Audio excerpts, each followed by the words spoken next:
লাইফে first time আমি এমন একটা বিয়ে বাড়ি অ্যাটেন্ড করলাম, বলছি সবটাই। তো ব্যাপারটা হচ্ছে আসলে আজকে সন্ধ্যাবেলায় রেডি হয়ে যাচ্ছিলাম আমার বাড়ির পাশে একটা বিয়ে বাড়িতে। এখানে পৌঁছে দেখি ব্রাইড অ্যান্ড গ্রুমের ডান্স পারফরমেন্স হচ্ছে। ওদিকে ডান্স পারফরমেন্স চলতে থাকে আর এদিকে ইনি চলে আসেন ফুচকা খেতে। এরপর শুরু হয়ে যায় ভাই ফ্যামিলি মেম্বারদের ডান্স।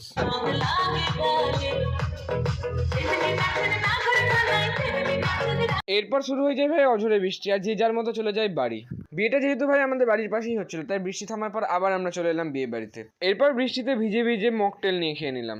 এরপর চলে এলাম ভাই মেন কোর্সের খাওয়া দাওয়া করতে, কিন্তু এখানে এসে দেখি ভাই এখানকার অবস্থা তো আরোই খারাপ। বৃষ্টির কারণে ভাই টেবিল হটিয়ে দিয়ে মেন কোর্সে বুফে সিস্টেম চালু করে দেওয়া হয়। প্রথমে ভাই এটা কি দিয়েছিলাম আর ঠিক মনে নাই, যেহেতু আমি বৃষ্টির মধ্যে খেয়েছিলাম। এরপর দিয়ে দেয় ভাই হংকং চিকেন আর পোলাও। আর ভাই এই বৃষ্টি ভেজে ওয়েদারে খাবার খাওয়ার এক্সপিরিয়েন্সটা অন্যরকমই ছিল। আর আমার আশেপাশে কিছু অদ্ভুত প্রাণীও খাওয়া দাওয়া করছিল। তো আমি এখন খাওয়া দাওয়া করে যাই বাড়ি। আর তোমরা এরকম মিনি ব্লগ দেখার জন্য অবশ্যই চ্যানেলটাকে সাবস্ক্রাইব করে দিও। দেখা হবে